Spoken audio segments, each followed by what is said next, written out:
Hey everybody, Alex here with Porsche Austin. Today we're going to do the Macan 2022 setup. Come with me, I'm going to show you some tips and tricks. Number one, we'll start with the outside of the vehicle and we'll work our way into the inside. Number one, you have your key here. This key's got some different buttons on it for the Macan. So you have your unlock, your lock, and your trunk. If you have this key on your person, you can come up to the door, stick your hand in, and it'll actually unlock the door. As long as you have this key with you, this will unlock if your hand is in the sensor.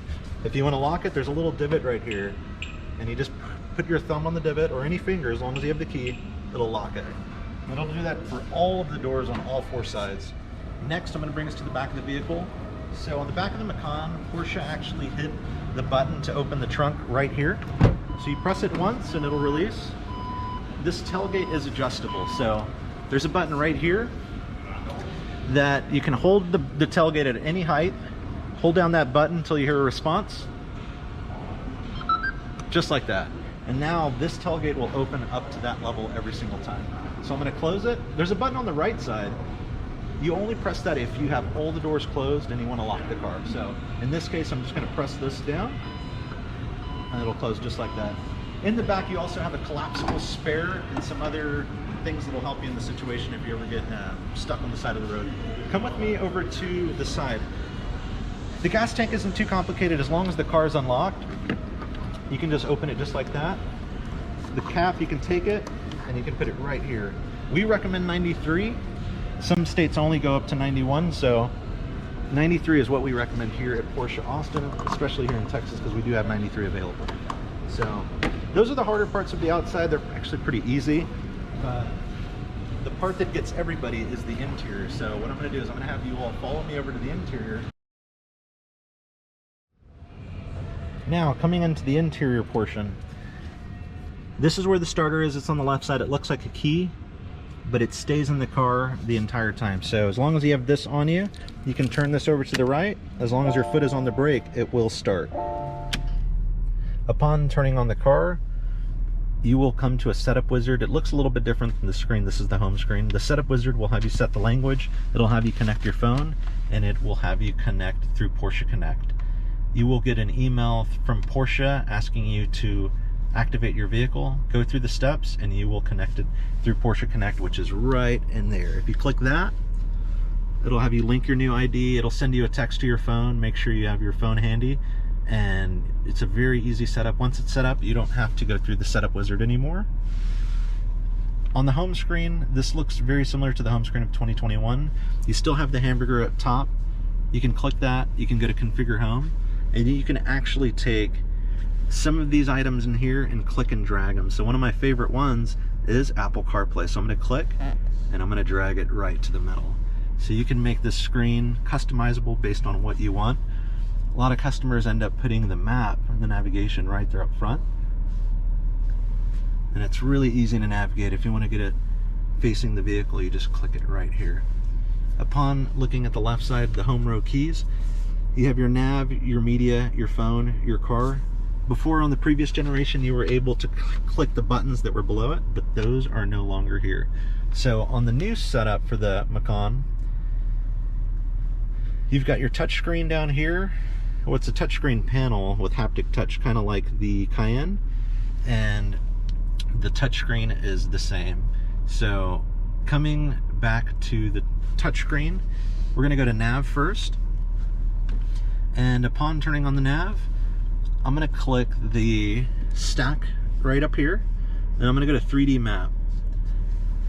Some customers like north up. In this case, I am going to use the 3D map so that we can follow along with the car wherever it goes. You have this little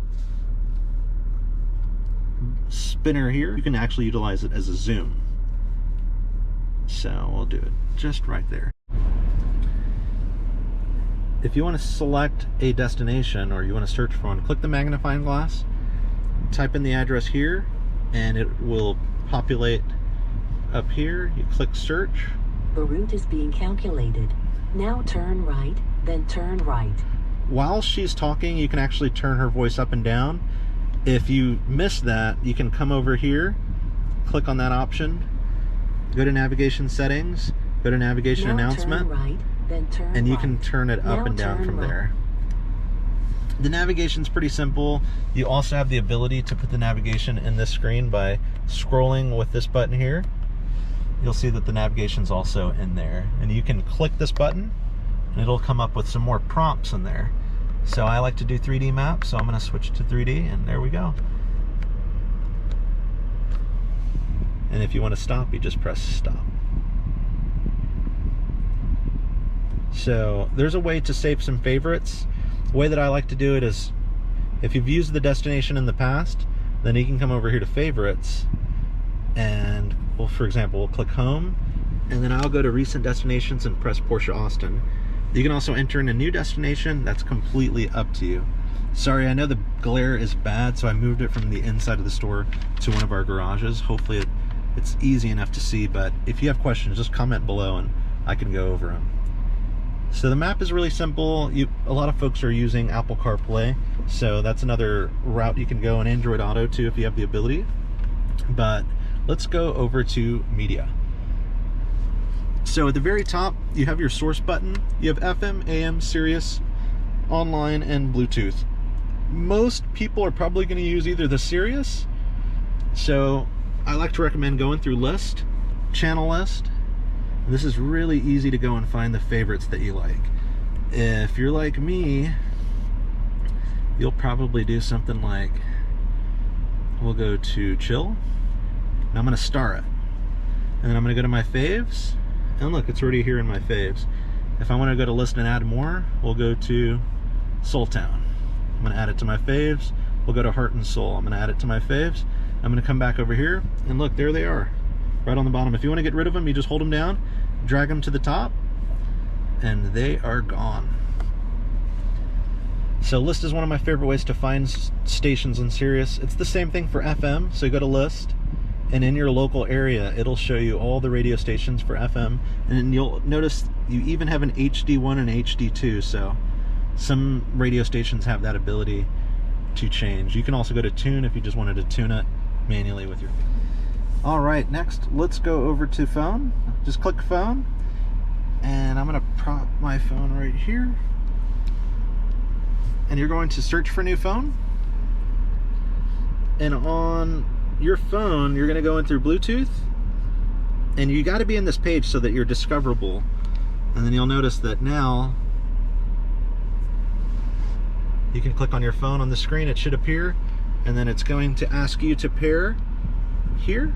So you're gonna press pair, you're gonna press, you can press allow or don't allow, that's just gonna allow your contacts to come in. In this case, I'm gonna press deny, and from there it's going to ask me if I'd like to connect to Apple CarPlay. So I'm going to turn on Wi-Fi and use Apple CarPlay. I'm gonna accept the prompt for Apple CarPlay here. I'm gonna accept it here. This will set up your wireless Apple CarPlay if you have an Apple phone. It takes a little bit of time to initiate a link, but once it does, every time you get in the car, it will connect directly to Apple CarPlay, as long as you have your Porsche Connect saved. And if you have any questions, just put your comments below and I'll go over them. Did you notice it said on the very top, it said Alex's iPhone Bluetooth lost? That's standard because we're utilizing the Wi-Fi system, so that's the way that works. But for now, that's your home screen. You've got your other screens here, and it works just like your phone. You just click on an icon wherever it is, and it will work just like a phone. So you go to Maps, you can go back to Porsche if you want, and that'll take you back to the home screen of Porsche, or you can just press the home screen itself. Remember, I saved the Apple CarPlay in the front, so you can go directly to it. If you would like to connect through other devices, click on Device. It'll bring you to this screen, and it'll show the other names if you've connected to those phones. If you want to connect to a separate phone, turn off your Bluetooth here and re-add it the same way I showed you a bit earlier. Next, let's go over to car. So when you go into car, this is going to take you into the car settings. So at the very bottom, you have your vehicle setting, display settings, system settings. An important one is vehicle settings. So you can come in here, you can go through lock. You can have this set up your key to where when you press it, it'll unlock either one door or all doors. Most people just choose driver door. So in this case, I'll leave it as driver door. You can actually have it fold in mirrors too when you press the lock button on the key. And comfort entry, when you select that, allows the seat to back up every time you turn off the car, and when you get into the car, it'll have the seat all the way back. Once you start the car, it will go into the settings that you originally saved. And I'm very sorry about this glare. I can tell it's probably going to drive some people nuts. I'm definitely doing the best I can. The lights and the visibility. You have your exterior lights. You can fade them out in 30 seconds, 60 seconds, longer if you'd like. I try to keep it 30 seconds or less. And then you have your high beam assist. Here's your wiper settings. You can set up your rear wiper to engage when the front wiper does. Going over to apps.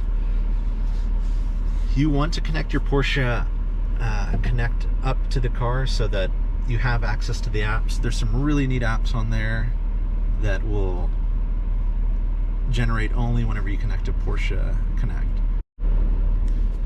So going over to the Bose system, I'm going to select surround media.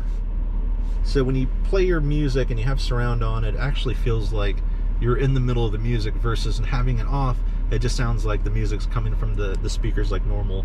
So really check that out. I really think you'll enjoy it. Sound True is another really good one. It just takes the music that you have and it makes it sound a little bit better. And autopilot, I normally turn that off because this is one of those things that you had probably on a previous car where you drive a little bit faster and it just gets a little bit louder, and you go slower and it goes a little bit lower. So that's up to you. I really don't find it to be that useful. And I'm going to come down to settings again. I'm pressing the button on the left side. So this is a similar page that I showed you earlier, but this is just rows of it. And you have your owner's manual in here too. This is really neat. A lot of people don't know about this, but it actually has some video instructions in there, and you can see the different topics it goes over. It's really interesting. If you get to looking at that, I think you'll find there's some good usage in there. But a lot of what I'm going over now is some of the most important stuff that you're probably going to want to know whenever you first get into your Porsche Macan. Next, let's come to the new center console of the Porsche Macan. It's really similar to the way that you used to control the 2021, but now there are some haptic buttons right here. So when you click it, it's got some haptic touch just like a cell phone does. On the AC, I highly recommend make sure that this one's selected, and on the right side that one's selected, because you really want the air to be coming out of here, here, here, and that one. If you select the top of the button here, it'll actually shoot the air out of the top, and here in Texas especially, you really want the air direct right on the body. And other parts of the country, obviously, you can probably just use auto, set it to a temperature, and it'll work. But if you're in a hotter place like I am here in Texas, especially Austin, Texas, it gets pretty humid and it gets really hot. So I always like to have it directly on the body. So highly recommend that. On the left side, if you do have the option for the ventilated seats and the heated seats, you just click it once, it starts on the highest setting, and it goes down from there. And the right side is essentially just a mimic of the left side. You have your famous sport button. Some people have it on the steering wheel as far as the Sport Chrono package goes, but in this case we've got it right here on the center console. And I'm just going to turn it off, but when you do press Sport, it's going to turn on some chassis settings. So you've got your regular chassis in Sport, and then you've got your chassis in Sport Plus if you have this option. There's another button right here. You hold that one down, and this activates the traction control to be turned off, or it actually deactivates it, I'm sorry. And then to turn it back on, you just press it again and hold your finger down and it'll do it. On the right side, you've got your off-road mode. This is the hill descend button. So if you're coming down Pikes Peak and you really don't want to free fall all the way down, highly recommend using this button right here. It'll keep you from free falling. And this button here is going to be your lane assist. So if you hit a line on the road, it'll just kind of frog at you, sound like rah, rah, rah. And that essentially is just telling you you're going out of your lane. And then here is the auto idle stop button. A lot of times people get right in the car and they say, I don't like that function at all, so I highly recommend just turn that make sure this button's on and it will not turn itself off at stoplights. Coming back up to the top, you've got your AC max, your sync. If this side is set up directly at 80 and you're at 70, you just press sync and it'll get them both set up to 70, just like a car that you probably used before. You've got your front defroster, rear defroster, you've got your circulated air and your AC button. I love the circulated air so I don't get a lot of exhaust smells when I'm at stoplights or red or stop signs. So this is the middle section that everybody's kind of been a little afraid of, but it's not very, very complex. It's actually pretty simple once you play with it a couple times. You have your park button, park emergency brake here. So in order to engage it, you pull it up just like that, and to disengage you press it down with the foot on the brake. And the shifter, as long as you have the foot on the brake and you have your finger pressing down on the release, you can bring it down into drive. Most people do not know which gear they're in, so I tell them it's right next to the 0 miles an hour. Above it, it says DNRP. So depending on what gear you're in, that little red dot will highlight that. Let's go over the steering wheel functions. Going towards the right side, earlier we dabbled with this little scroller button, and what it does is it gets you into the different information screens here. And depending on what equipment you have on your car, sometimes you can find things like the adaptive cruise control function. You can find things like the torque split, TPMS sensors. After you hit 15 miles an hour, it'll actually read you the current pressure. And then you have your map that I showed you a little bit earlier. Every single category has a subset of clickable information. So if you click this button here, you can go into it and bring different information up to the front screen, like your oil levels and your different oil temperatures. Here's the radio station you were just on, and there's your map again.